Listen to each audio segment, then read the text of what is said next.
Bismillahirrahmanirrahim. Allahumma sholli ala sayyidina Muhammad wa ala ali sayyidina Muhammad walhamdulillahirabbil alamin. Ya Allah, ya Tuhan kami, dengan kuasa-Mu, dengan kehendak dan ketentuan-Mu, jadikan sesuatu yang sulit menjadi mudah, jadikan yang tidak mungkin menjadi kenyataan. Karuniakan kami rezeki yang berlimpah dan berkah, lancarkan pekerjaan kami serta kabul. Barangkali di sana ada jawabnya,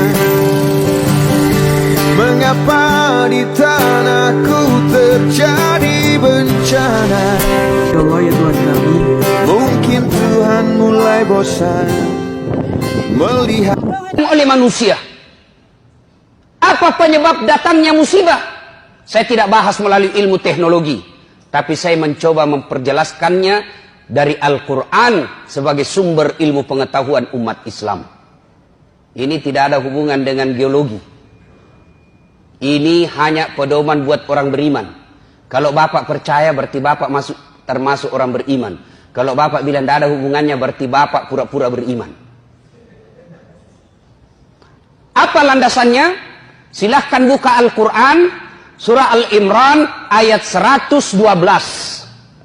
Setidaknya dalam Al-Quran itu didapati informasi ada 4 penyebab datangnya musibah yang menyebabkan sebab datang bencana alam ini. Undangan itu datang gara-gara apa? 1, kata Al-Quran, yakfuruna bi ayatillah. Mereka kufur terhadap ayat-ayat Allah. Mereka dustakan ayat-ayat Allah.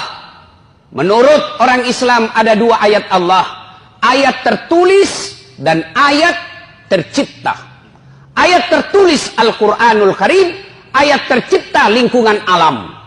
Bagaimana sikap manusia khususnya bangsa Indonesia terhadap ayat-ayat Allah? Coba ngaku beriman, ngaku ketuhanan yang Maha Esa, bahkan ditulis, dideklarasikan dalam Undang-Undang Dasar Republik Indonesia. Konstitusi kita mengakui dengan rahmat Allah yang Maha Kuasa. Atas berkat rahmat Allah kita merdeka. Tapi apa kelakuan bangsa Indonesia? Azan, pembacaan ayat suci di Quran dianggap mengganggu. Coba mungkin Al-Quran, katanya kita umat beragama, katanya kita percaya kepada Tuhan yang Maha Esa. Kok bisa-bisanya pengajian mengganggumu? Kok bisa-bisanya suara azan membuat kau risih? Gimana Allah tidak marah? Hasilnya bilang, kan ditahu itu jadwal. Namanya juga, jangan terlalu keras. Ya namanya panggilan pasti dikeras. Allahu Akbar, Allahu Akbar. Ya namanya panggilan pasti dikeraskan. Kalau dikecilkan, bukan namanya panggilan Pak, si bicie.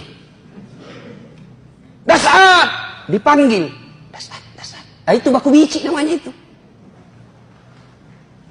Apabila kufur terhadap ayat-ayat Allah, maka itu salah satu penyebab datangnya undangan musibah. Nah, berikutnya itu ayat Quran. Kalau ayat yang tercipta, mari kita lihat perlakuan kita terhadap sumber daya alam kita. Dihabisi tanpa ada perbaikan. Saya kalau perjalanan Pak, dari Balikpapan ke Bontang, dari Balikpapan ke Sangatta, Kalimantan Timur, dari pinggir jalan kita lihat hijau.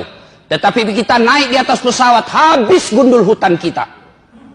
Dan anehnya siapa yang menikmati? Bukan masyarakat Indonesia. Siapa yang menikmati? Orang dari luar negeri. Di mana Allah tidak marah?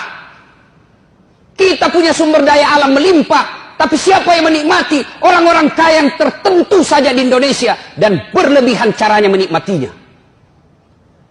Nah, kalau ini ya tunggu Mi. Tajam nih. Calon aku buang nih. Pandangan kita kadang-kadang melihatnya ada terlihat menyenangkan, ada terlihat yang tidak seperti menyenangkan. Maka rumusnya adalah ketika antum melihat sesuatu yang menyenangkan, maka muncul rumus syukur di sini. La in syakartum la azidannakum. Ketika antum melihat seperti yang tidak menyenangkan, maka di sini kemudian teman-teman sekalian sabar berlaku di sini. Bagaimana cara sabarnya? Pertama Quran surah kedua ayat 216, paling kiri sebelah atas. Kutiba alaikumul qitalu wa huwa kurhul lakum. perangi perasaan kita. Ini ayat turun tentang jihad, tapi bukan karena jihadnya, karena perasaan yang bergolak. Ada perasaan, duh kok sekarang ya, bagaimana kalau nggak besok aja, aduh saya nggak siap. Ada ujian, dia merasa kurang menyenangkan. Maka kata Al-Quran, perangi itu. Bersikap positive thinking dulu, yang baik-baik. Ayat ini ingin mengatakan, maaf, kalau ada yang terlihat tidak menyenangkan, ujian-ujian yang membuat antum terasa berat, jangan mengeluh. Di Quran tidak ada ayat keluhan. Tidak ada ayat keluhan. Kalau ada satu ayat untuk mengeluh, maka saya orang pertama kali yang akan mengeluh. Perhatikan, sifat musibah sekalipun tidak menyenangkan, berat bagi kita teman-teman sekalian, dia diikat dengan ayat-ayat yang lainnya. Ayat pertama, Allah tidak akan titipkan musibah itu yang terasa berat kecuali bagi orang yang sanggup untuk mendapatinya. Tidak ada ujian di luar batas kesanggupan. Quran surah kedua ayat 286. La yukallifullahu nafsan illa. Tidak ada ujian kecuali sesuai dengan batas kemampuan.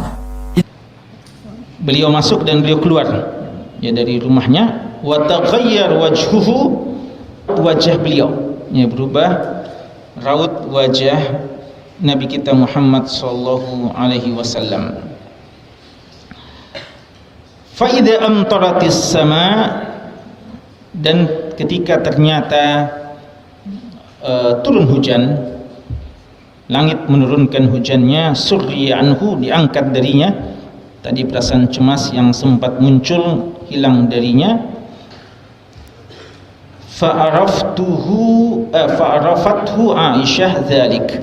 Aisyah radhiyallahu anha memahami perubahan sikap dari Nabi sallallahu alaihi wasallam.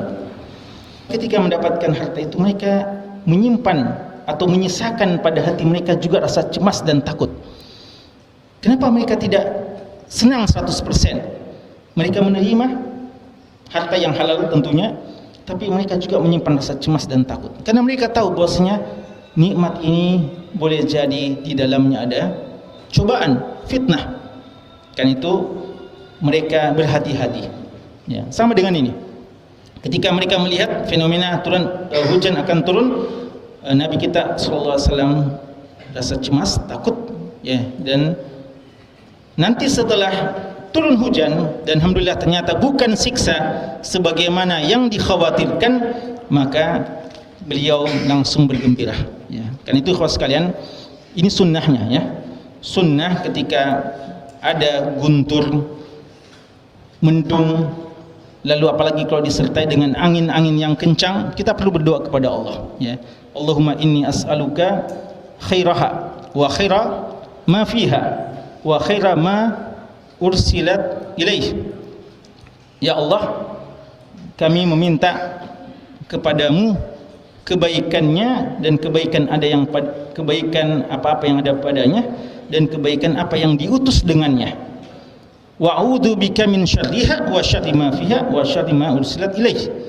Dan aku berlindung kepadamu dari kejahatannya, bahayanya, dan bahaya apa yang di dalamnya dan apa-apa yang diutus dengannya. Jangan-jangan diutus bersama angin itu adalah siksa Allah Subhanahu wa taala. Kan itu kita perlu berhati-hati. Ada dua kemungkinan.